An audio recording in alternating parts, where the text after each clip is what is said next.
Tayo ngayon natitipon sa ngalan ng Ama at ng Anak at ng Espiritu Santo. Amen.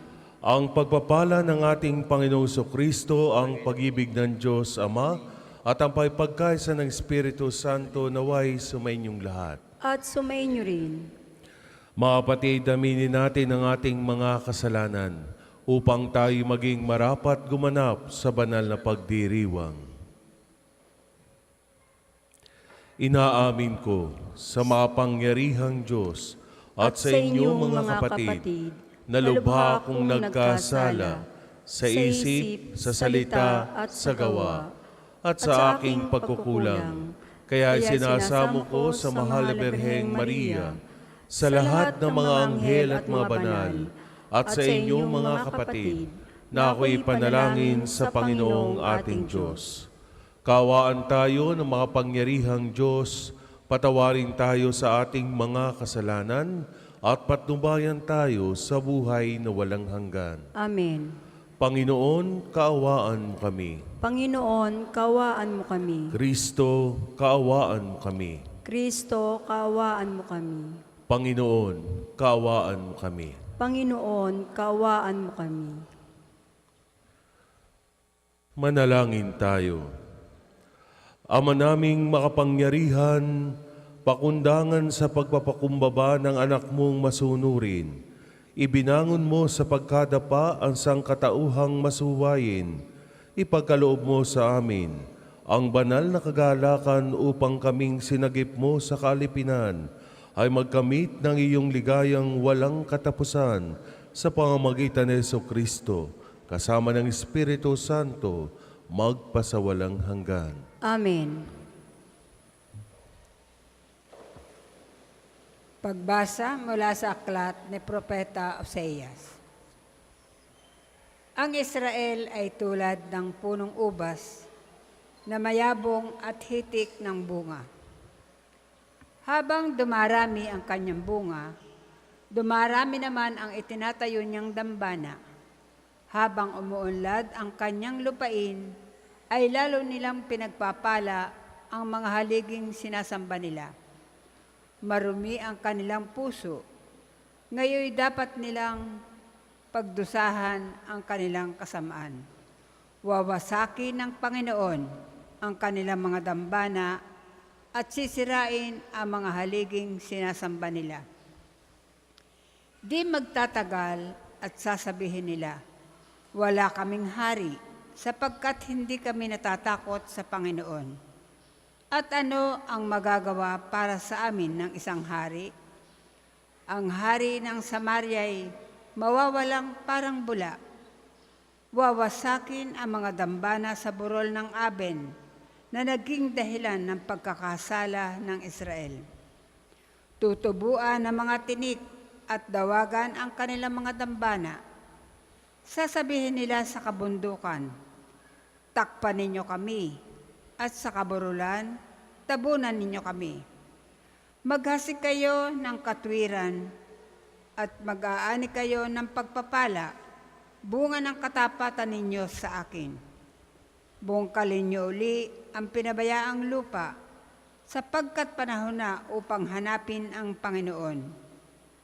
Lalapit siya sa inyo at pauulanan kayo ng biyaya. Ang salita ng Diyos. Salamat sa Diyos. Salmong tugunan, hanapin ang poon lagi, sa harap niya manatili. Hanapin ang poon lagi, sa harap niya manatili. Siya ay purihin, susuubin ang awit ating papurihan. Ang kahangahangang mga gawa niya ay dapat na isaysay. Tayo ay magalak, yamang lahat tayo ay tunay na Kanya. Ang Kanyang pangalan, ang pangalang banal na napakadakila. Lahat ng may nais maglingkod sa poon, dapat na magsaya. Hanapin ang poon lagi, sa harap niya manatili. Siya ay hanapin at ang kanyang lakas ay siyang asahan. Siya ay hanapin upang mamalagi sa kanyang harapan. Ating gunitain ang kahanga-hanga niyang mga gawa ang kanyang paghatol, gayon din ang kanyang ginawang himala. Hanapin ang poon lagi, sa harap niya manatili. Ito'y nasaksihan ng mga alipit anak ni Abraham, gayon din ang lahat na anak ni Jacob na kanyang hinirang. Ang Panginoon Diyos ay ang Panginoon, siya ang ating Diyos. Sa kanyang paghatol ay ang nasasaklaw buong sa sinukob. Hanapin ang poon lagi, sa harap niya manatili. Ang lahat po ay magsitayo.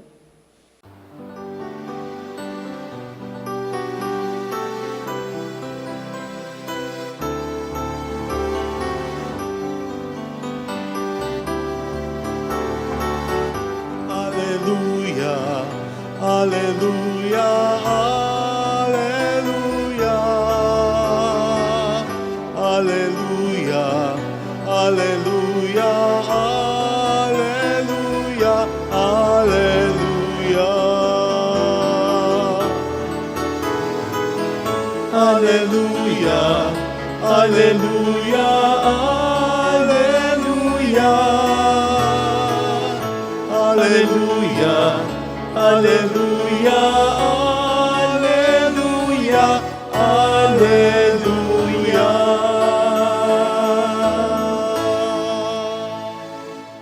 Sumainyo ang Panginoon. At sumainyo rin. Ang pagpapahayag ng mabuting balita ng Panginoon ayon kay San Mateo. Papuri sa iyo, Panginoon.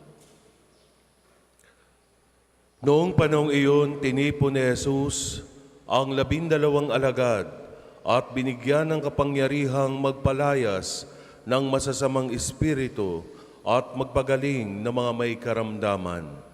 Ito ang pangalan ng 12 apostol, si Simon na tinatawag na Pedro at si Andres na kanyang kapatid, sina Santiago at Juan na mga anak ni Zebedeo, sina Felipe at Bartolome, si Tomas at si Mateo na publikano, si Santiago na anak ni Alfeo at si Tadeo, si Simong Makabayan at si Judas Iscariote ang nagkanulo kay Jesus.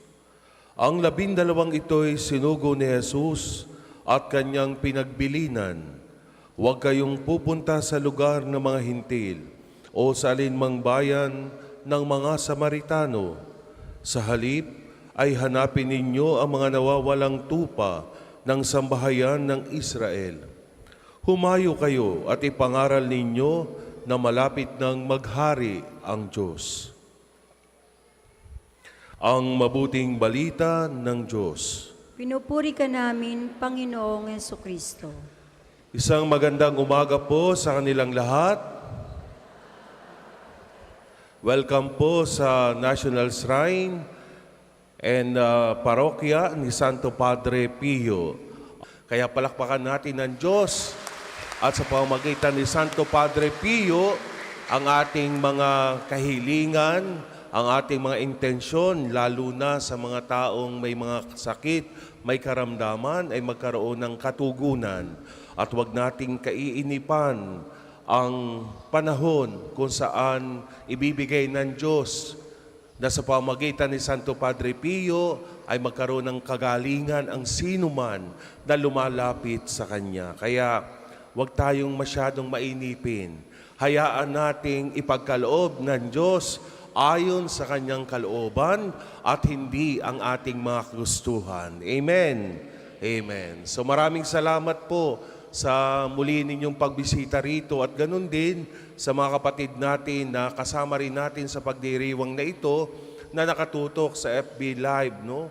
Sa FB page ng National Shrine and Parish of St. Padre Pio. Mga kababayan natin na nanonood ngayon sa iba't ibang panig ng mundo, lalo na yung may mga karamdaman, may mga sakit na hindi na nakakaalis ng kanilang mga bahay para magsimba.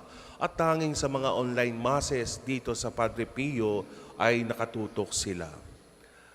Mga kapatid, sa ating narinig ngayon sa ating ebanghelyo, alam niyo ba na kahit sino sa atin, maging kayong mga laiko na narito ngayon, ay tinatawag ng Diyos para maging alagad o apostol niya.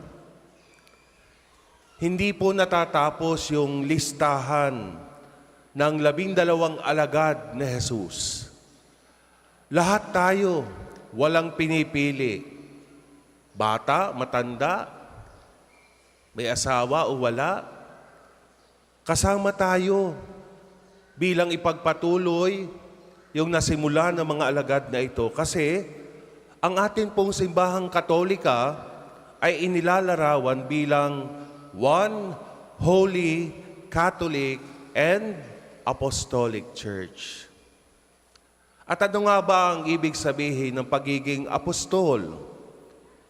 Alam nyo, bago maging apostol, nagiging disipulo muna ang mga alagad. Ang pagiging disipulo po ay yung pagsunod kay Jesus at yung pakikinig sa Kanya. Kaya ang ginagawa nating pakikinig sa mga salita ng Diyos at pagsunod sa Kanya ay ang ating pagiging disipulo, pagiging disciple. Tayo ay tumatanggap muna. Tayo'y nakikinig muna. Pero lahat nga ba, kapag binabasa ang mga salita ng Diyos sa ganitong pagdiriwang ng banal na misa, ay nakikinig talaga? Kasi yung iba inaantok. Yung iba ay nagpapalipas lamang ng oras dito sa loob ng dambana habang may iniintay na kadate o di kaya may pupuntahan pa. Kaya hindi nakakapakinig. Hindi naunawaan ang mga salita ng Diyos. Paano tayo magiging isang disipulo para maging alagad? Kung ang mga salitang na ipapahayag ay hindi natin nauunawaan sapagkat lumilipad, malayo ang ating mga iniisip. Tayo ay tumatanggap muna, mga kapatid. At matapos ito, tinatawag na tayo na maging apostol. Pero hindi pwede na tayo'y tanggap lamang ng tanggap. Receive lang ng receive tayo.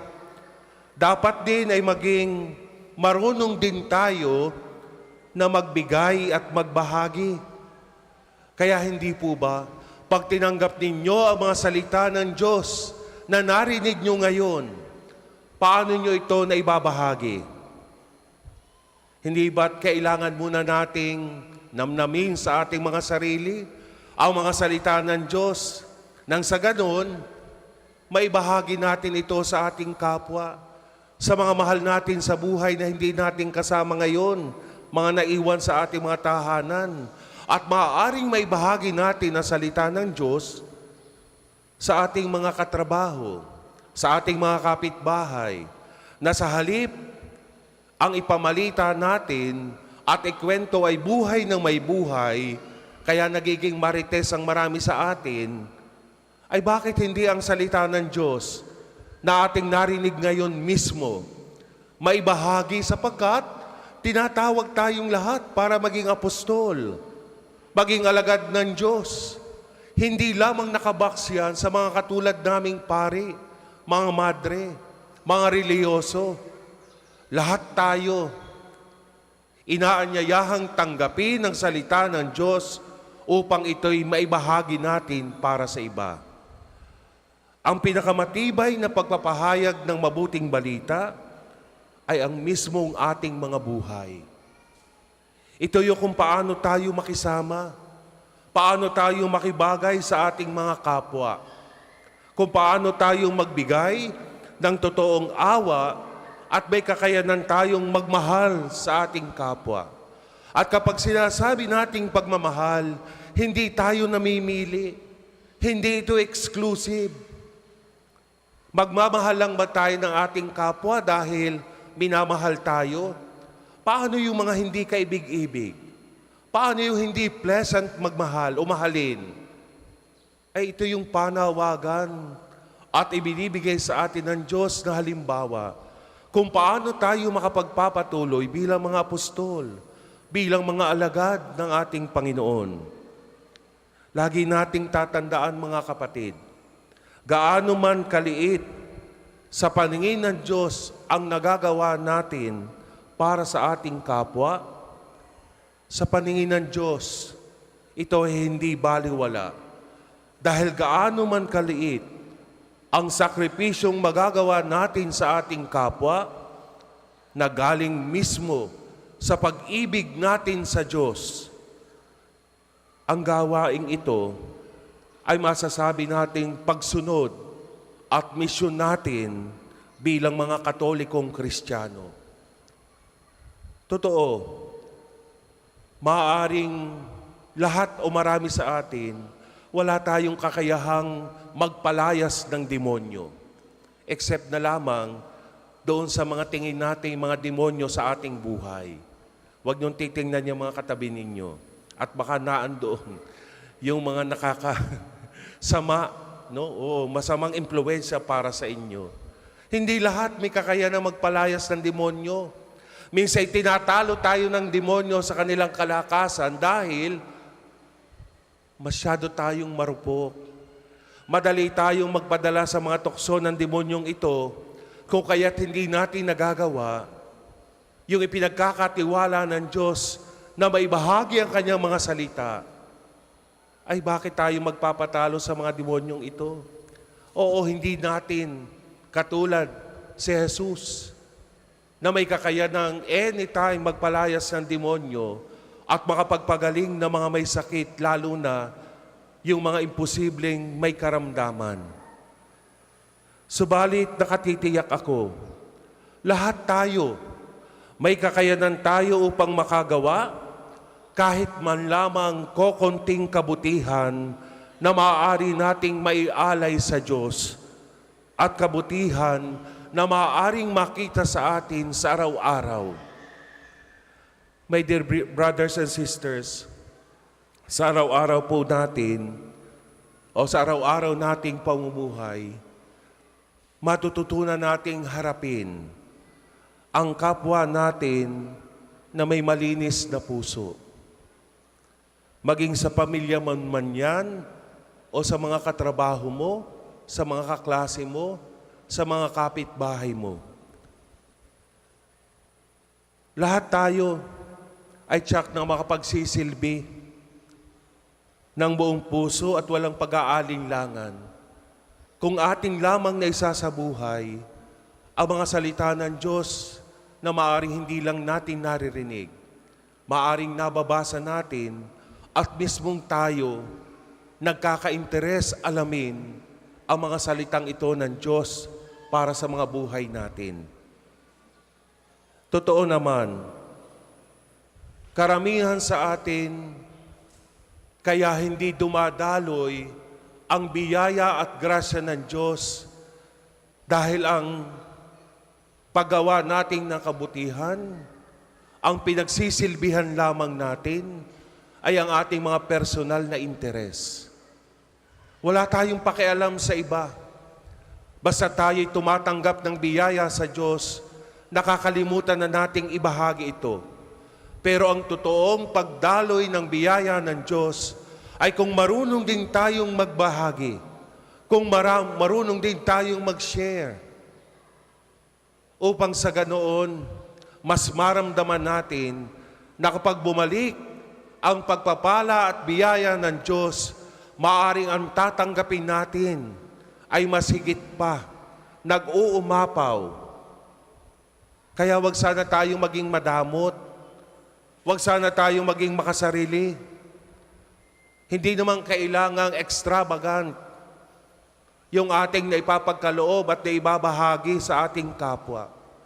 Ang kailangan lang natin palagi ay yung totoo at taos-puso na nakakapagbahagi tayo para sa ating mga kapwa. Alam ng Diyos kung ano ang maibibigay at kakayahan na meron tayo. Basta ito ay nasa ating mga kalooban. Huwag na huwag nating kalilimutan na tayo hindi lamang nabubuhay sa mundong ito na tayo lamang. May kasama tayo. Kaya nga sabi, no man is an island. Palaging kabahagi natin ng ating kapwa. At yan ay panawagan para sa atin upang maipagpatuloy ang pagiging mabuting alagad, apostol ng ating Panginoon. Kaya nga, kayo, gusto nyo bang lumigaya? Gusto nyo bang maging masaya palagi? O yung iba nakasimangot pa rin. Natural na siguro na ang mukha'y nakasimangot ng iba. Alam niyo sa pagdiriwang ng banal na misa, kailangan palagi ang ating disposisyon masaya, no? Nakangiti. Baka may magsabi, bakit ka, Father? Masyado kang seryoso ang mukha. Mukha ka pa masungit. Natural na po ito. Ano? Totoo. Kung gusto nating lumigaya ng tunay at walang hanggan, walang katapusan, alam natin na ang pagsunod sa yapak ni Kristo na may mapagpalang puso ang siyang tanging magiging susi sa lahat ng kaligayahan na maaaring magtatagal sa bawat isa sa atin. Kung marunong tayong mag-share ng ating blessing, di ba? Kindness begets kindness. Kapag marunong tayong magpakabuti sa ating kapwa, ano ang balik nito sa atin? Kabutihan din. Kapag nagbibigay tayo sa ating kapwa ng kahit maliit na bagay, ano ang babalik sa atin? Higit pa sa ating inaasahan. Kaya mga kapatid, sa pagsunod natin sa yapak ni Kristo, huwag tayong mag-ipon na mga pansamantalang kayamanan dito sa mundo. Ipunan natin ang yaman ng pagpapakabuti sapagkat ito ang magdadala sa atin sa tunay na kaligayahan at buhay na walang hanggan, kung saan wala ng kalungkutan at wala ng magiging problema sa buhay. Sana matanong natin sa ating mga sarili, ikaw ba kapatid, paano mo gustong maalaala ng iyong kapwa kapag natapos na ang iyong misyon dito sa lupa?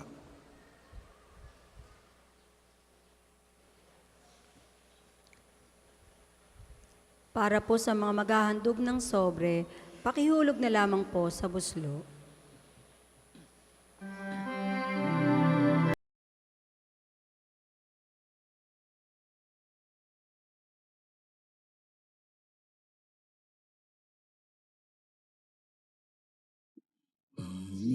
Panginoon, narito ang alay sa iyo. Nagmula sa iyong bayan, magsayang nagsalo. Amin sana mag-aalay, gawin mong totoo. Itong alak at tinapay, gawing dugo katawan mo. Magsitayo po ang lahat. Manalangin kayo mga kapatid upang paghahain natin kalugdan ng Diyos, Amang makapangyarihan. Tanggapin nawa ng Panginoon itong paghahain sa iyong mga kamay, sa kapurihan niya at karangalan, sa ating kapakinabangan at sa buong sambayanan niyang banal. Ama naming lumikha, ang paghahain namin sa iyong ngalan ay siya nawang sa amin dumalisay upang ito ay maging pagganap araw-araw ng aming paglipat sa buhay sa kalangitan, sa pamamagitan ni Jesucristo, kasama ng Espiritu Santo, magpasawalang hanggan. Amen. Sumainyo ang Panginoon. At sumainyo rin. Itaas sa Diyos ang iyong puso at diwa. Itinaas na namin sa Panginoon. Pasalamatan natin ng Panginoong ating Diyos. Marapat na siya ay pasalamatan. Ama naming makapangyarihan, tunay ngang marapat na ikaw ay aming pasalamatan. Pinagbibigyan mong ito'y aming maihayag, kahit na ito'y walang anumang maidaragdag, sa kadakilaang sa iyo ay likas. Sa pagpupuri nami ang nakikinabang, ay kami ring iyong pinakikiharapan sa pamamagitan ng iyong anak na minamahal, Kaya kaisa ng mga anghel na nagsisiawit ng papuri sa iyo nang walang humpay sa kalangitan, kami nagbubunyi sa iyong kadakilaan.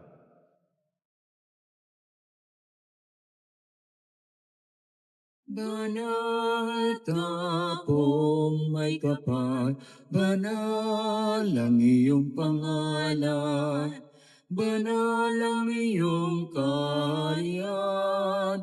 Langit lupa'y nagpupugay sa iyong kadakilan. Dinadakilan ng lahat ang naparito mong anak, na siyang nagmulat sa bulag, sa pilaya'y nagpalakad, at nakiramay sa lahat. Kung hindi po kayang lumuhod, manatili pong nakatayo ng may paggalang. Ama naming banal, ikaw ang bukal ng tanang kabanalan. Kaya't sa pamamagitan ng iyong Espiritu, gawin mong banal ang mga kaloob na ito upang para sa amin maging katawan at dugo ng aming Panginoong Heso Kristo. Bago niya pinagtiisang kusang loob na maging handog, hinawakan niya ang tinapay, pinasalamatan kanya, pinagati-hati na iyon, iniabot sa kanyang mga alagad at sinabi, "Tanggapin ninyong lahat ito at kanin. Ito ang aking katawan na ihahandog para sa inyo."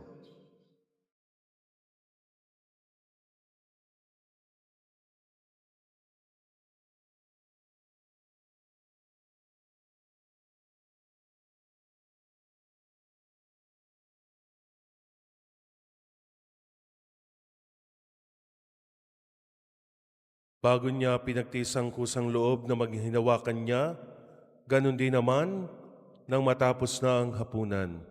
Hinawakan niya ang kalis. Muli kanyang pinasalamatan. Iniabot niya ang kalis sa kanyang mga alagad at sinabi, "Tanggapin ninyong lahat ito at inumin. Ito ang kalis ng aking dugo, ng bago at walang hanggang tipan. Ang aking dugo na ibubuhos para sa inyo at para sa lahat, sa ikapagpapatawad ng mga kasalanan. Gawin ninyo ito sa pag-alaala sa akin."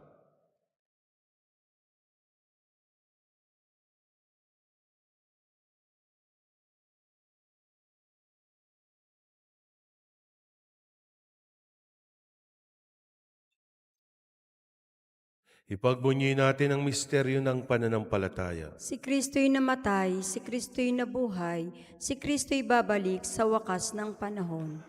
Ama, ginagawa namin ngayon ang pag-alaala sa pagkamatay at muling pagkabuhay ng iyong anak. Kaya tiniaalay namin sa iyo ang tinapay na nagbibigay buhay at ang kalis na kakaloob ng kaligtasan. Kami nagpapasalamat dahil kami iyong minarapat na tumayo sa harap mo para maglingkod sa iyo. Isinasamo namin kami magsasalo-salo sa katawan at dugo ni Kristo ay mabuklod sa pagkakaisa sa pamamagitan ng Espiritu Santo. Ama, lingapin mo ang iyong simbahang laganap sa buong daigdig. Puspusin mo kami sa pag-ibig. Alalahanin mo rin ang mga kapatid naming nahimlay na may pag-asang sila'y muling mabubuhay, gayon din ang lahat ng mga pumanaw. Kaawaan mo sila at patuloyin sa iyong kaliwanagan. Kaawaan mo at pagindapating kaming lahat na makasalo sa iyong buhay na walang wakas. Kaisa na mahal na Birheng Maria, na ina ng Diyos, ni San Jose na kanyang esposo, kaisa ng mga apostol at ng lahat ng mga banal na namuhay dito sa daigdig ng kalugod-lugod sa iyo, may pagdiwang nawa namin ang pagpupuri sa ikararangal mo sa pamamagitan ng iyong anak na aming Panginoong Heso Kristo. Sa pamamagitan ni Kristo, kasama niya at sa Kanya, ang lahat ng parangal at papuri ay sa iyo, Diyos sa mga mapangyarihan, kasama ng Espiritu Santo, magpasawalang hanggan. Amen, amen, amen. Amen.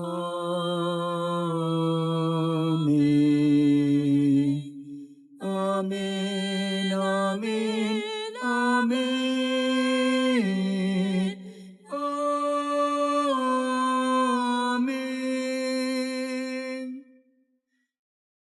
Sa tagubili na nakagaling na utos sa turo ni Jesus na Panginoon natin at Diyos, ipahayag natin ang lakas loob.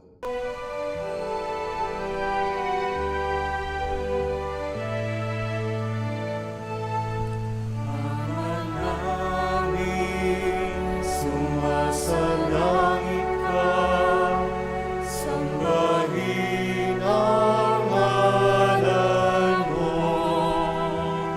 Mapasa amin ang kaharian mo, sundin ang loob mo. Dito sa lupa, parang sa langit, bigyan mo po kami ngayon ng aming kakanin sa araw-araw at paglawarin mo kami sa aming mga sala para napagpapatawad namin sa nagkakasala sa amin. At huwag mo kaming ipahintulot sa tukso, at yadyan mo kami sa lahat ng masama. Niling namin kami adya sa lahat ng masama, pagkalooban ng kapayapaan araw-araw, iligtas sa kasalanan, at ilayo sa lahat ng kapahamakan, samantalang aming pinananabikan ang dakilang araw ng pagpapahayag ng tagapagligtas naming si Jesucristo. Sapagkat iyo ang kaharian at ang kapangyarihan at ang kapurihan magpakailanman. Amen. Panginoong Jesucristo, sinabi mo sa iyong mga apostol, kapayapaan ang iniiwan ko sa inyo, ang aking kapayapaan ang ibinibigay ko sa inyo. Tunghayan mo ang aming pananampalataya at huwag ang aming pagkakasala. Pagkalooban mo kami ng kapayapaan at pagkakaisa ayon sa iyong kalooban, kasama ng Espiritu Santo, magpasawalang hanggan. Amen. Ang kapayapaan ng Panginoon ay laging sumainyo. At sumainyo rin. Magbigayan kayo ng kapayapaan sa isa't isa. Peace with you. Peace with you. Kordero ng Diyos na nag-aalis ng mga kasalanan ng sanlibutan, maawa ka sa amin. Kordero ng Diyos na nag-aalis ng mga kasalanan ng sanlibutan, maawa ka sa amin. Kordero ng Diyos na nag-aalis ng mga kasalanan ng sanlibutan, ipagkaloob mo sa amin ang kapayapaan. Kung hindi po kayang lumuhod, manatili pong nakatayo ng may paggalang.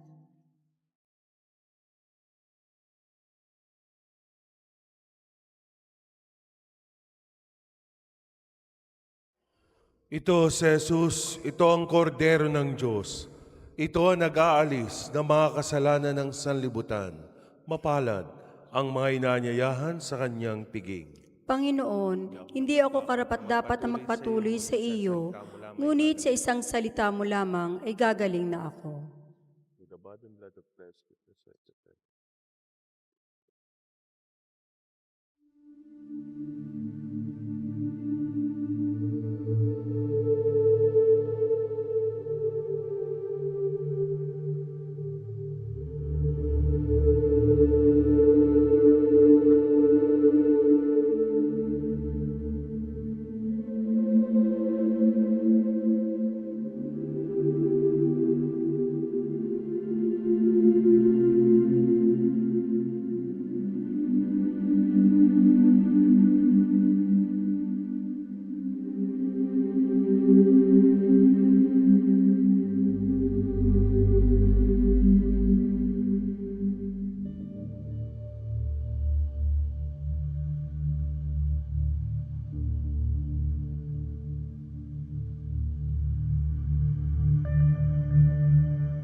Manalangin tayo.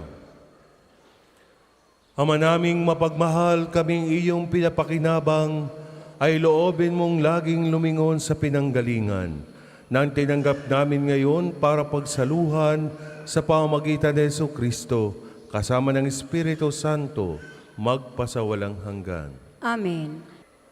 Sumainyo ang Panginoon At sumainyo rin. at pagpalain kayo ng makapangyarihang Diyos, ang Ama at Anak at Espiritu Santo. Amen. Tapos na ang ating banal na misa, humayo kayo sa kapayapaan ni Kristo.